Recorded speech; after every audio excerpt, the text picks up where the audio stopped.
All right, welcome to part 5 of the Cave Surfer project. What we are going to do right now is actually create the winning and losing condition for our game.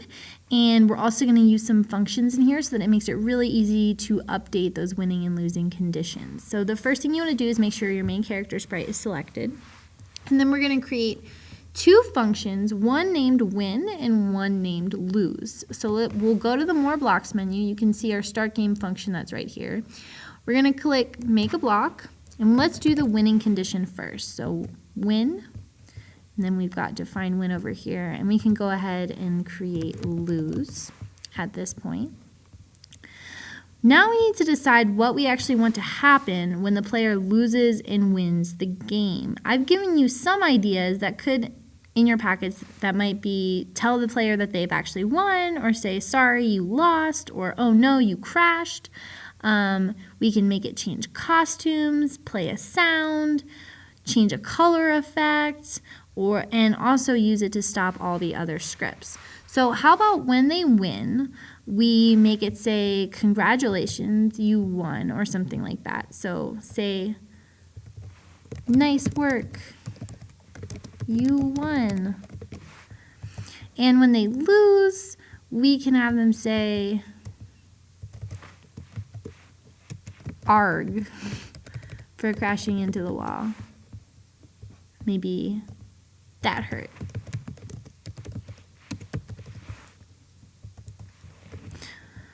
Okay, and why don't we also have them play a sound, not the meow sound, so we'll go to the sound menu and add some sounds in.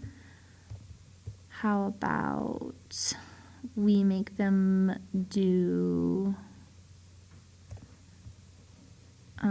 let's see what they sound like.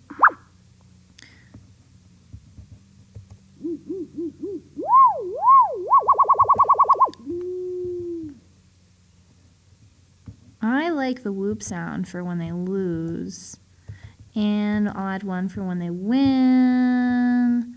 How about bubbles, since this is kind of like an underwater cave. Okay, great. So now I'm going to make it play the sound bubbles and play the sound whoop, depending on whether they win or lose. And I'm also going to have it stop all the scripts once they've won or lost. Fantastic. So now I know what's going to happen when they win and lose, but I actually need to determine whether they've won or lost. So we actually need to make some conditional statements that are going to detect if our players won or lost the game. What we can do is use if-then statement, just like in our falling objects and in our racing game, and see if they're touching certain colors to determine if they've won or lost. So if you look at the caves, all of the different caves, and let's go ahead and get some of them showing up here, have these black outlines. So if you've designed your own, you want to make sure that the cave walls are defined by some specific color. That way you can sense for that color. And then that the finish line is also defined by some specific color. So right now I have black outlines, and the specific color for the finish line is green. So let's go ahead and add create these conditional statements that'll see if I'm touching the cave wall.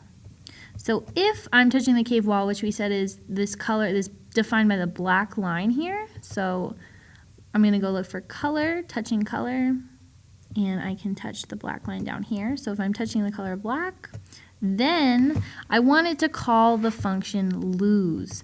So I'm going to go ahead and use my function lose block.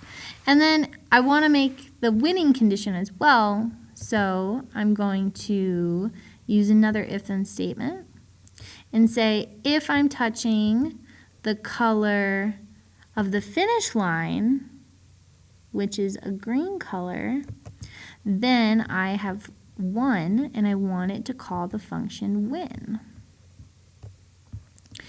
Now, it's not going to be able to, or if I were to just test this code right now, let's add a green flag clicked event and see if this works. Oh no, I'm crashing and nothing is happening, and that's because, remember, conditionals only check once. So I need to make sure that my conditional statements are inside of a forever loop, so that way they're always being checked. So I can actually just add them into that one. And let's see if it works now.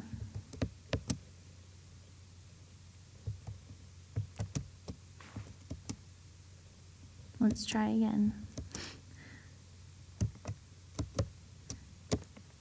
I crashed into the wall. That stinks. Okay, so my losing condition definitely works. And you want to test it and actually play and beat the game to make sure that your winning condition works as well. So this is definitely one of the really big steps in the project, and you want to, after you've completed this part 5, go back, add extensions. If you need to slow down the game to actually be able to beat it, you can change the distance or have it change distance by a smaller number.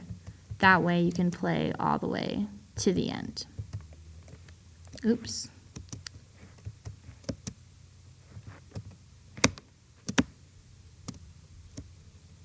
And so now I'm going a lot slower. But yeah, find a distance value that works for you that you can actually beat your game at and make sure your winning condition works. Have fun.